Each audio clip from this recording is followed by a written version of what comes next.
आज हम लोग पढ़ाई करेंगे प्राचीन भारतीय इतिहास के स्रोत के बारे में। उससे पहले हम लोग जानेंगे इतिहास की कुछ प्रमुख बातों को। सबसे पहले जान लीजिए कि इतिहास के पिता के रूप में किसे जाना जाता है।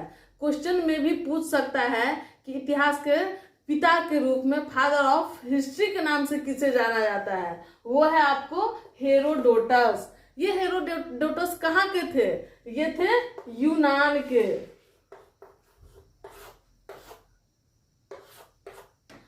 हेरोडोटस कहाँ के थे? यूनान के थे। अब देखिए, यूनान वाले का मानना था, विदेशियों को मानना था, पाश्चात्य लोगों का मानना था कि हेरोडोटस के आने के बाद ही इतिहास लिखने की जो कला है उसका विकास हुआ है। इससे पहले भारत वाले इतिहास लिखना नहीं जानते थे। उनका आरोप ऐसा है कि भारतीयों को जो इतिहास लेखन का ज्ञान हुआ वो किससे हुआ? तो यूरोप वाले से। यूनान कहाँ पे है? यूरोप में है। और यूरोप वाले से ही भारतीय को इतिहास लिखने की कला प्राप्त हुई। लेकिन भारतीय इतिहास कहते कि नहीं, ऐसी बात नहीं थी। आप जो हम पे ये आरोप लगा रहे हैं कि हम लोग को ये ज्ञान नहीं था, हम लोग इतिहास लिखना नहीं जानते थे, ये आपका आरोप गलत है। हम लोग प्राचीन काल से इतिहास लिखते आ रहे हैं। हाँ, ये बात सच है कि आपका इतिहास लिखने का तरीका अलग है और हमारा जो इतिहास लिखने का तरीका था वो आपसे अलग था। पहले क्या था?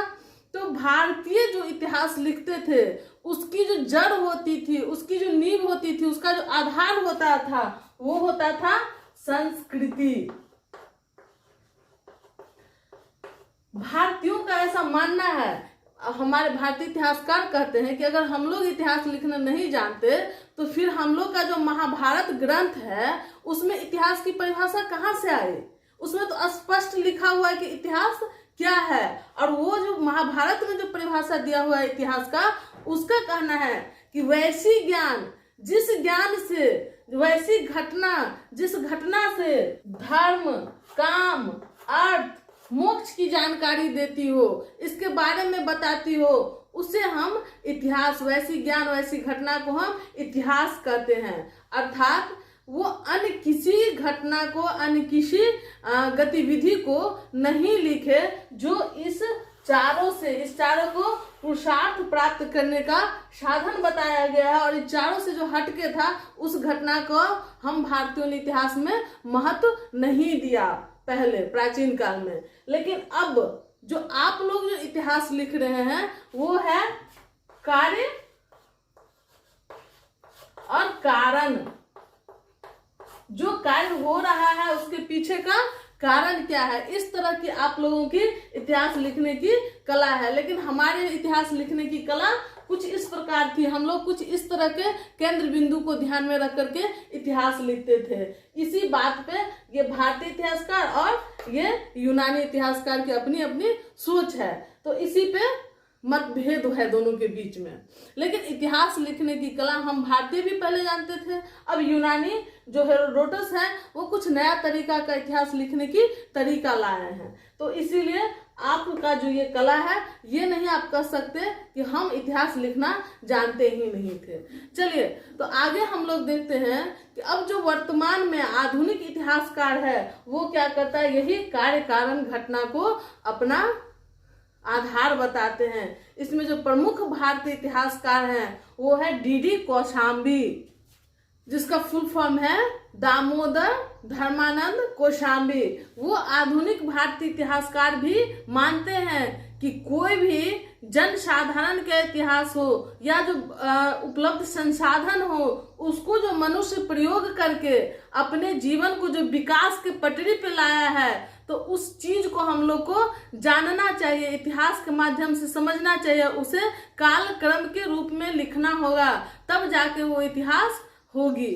तो इसीलिए इतिहास में वो बताते हैं कि जो उपलब्ध संसाधन है उसका प्रयोग और जनसाधारण का विकास उस प्रयोग के द्वारा जो हुआ है उसको भी जानना हम लोगों को जरूरी है।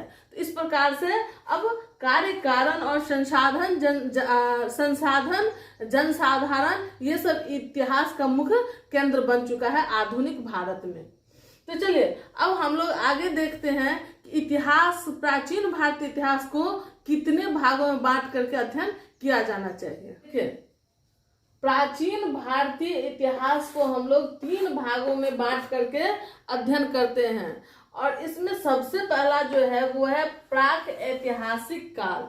अब देखिए, प्राक ऐतिहासिक काल को कौन से स्थिति में प्राक ऐतिहासिक काल मानेंगे? तो वैसा काल जिस काल का हमको कोई लिखित साक्ष्य अभी तक प्राप्त ही नहीं हुआ है, उस काल के बारे में जो हमको जानकारी लेना है वो सिर्फ और सिर्फ औजार के माध्यम से, औजार जो उपलब्ध है, वस्तुएं जो उपलब्ध है, उस सब के माध्यम से इस काल की जानकारी हमको मिलती है। और ऐसा माना गया है कि इस काल के लोग ज्यादा सभ्य नहीं हो पाए थे। दूसरा है आद्य ऐतिहासिक काल। आद्य ऐतिहासिक काल वैसे काल को कहते हैं जिस काल में लिखित साक्ष्य तो उपलब्ध है लेकिन उसे पढ़ा नहीं जा सका है अभी तक, वैसे काल को आद्य ऐतिहासिक काल के नाम से जाना जाता है। अगला है ऐतिहासिक काल। इस काल में क्या होता है, तो आपको लिखित साक्ष्य भी उपलब्ध है इसका, और उसे पढ़ा भी जा चुका है, और उसके माध्यम से इस काल के इतिहास को हम लोग जानते हैं। और ऐसा मानता है कि इस काल तक आते आते लोग काफी सभ्य हो चुके थे। तो इस प्रकार से आज हम लोग इतना जाने। अब हम लोग स्रोत के बारे में अगले क्लास में जानेंगे कि किस किस स्रोत के आधार पर उसका अध्ययन किया जाएगा, क्योंकि हमको आपको पहले ही बताया है इतिहास बिना साक्ष्य का संभव नहीं है। चलिए, आज का क्लास इसी पे खत्म होता है। धन्यवाद।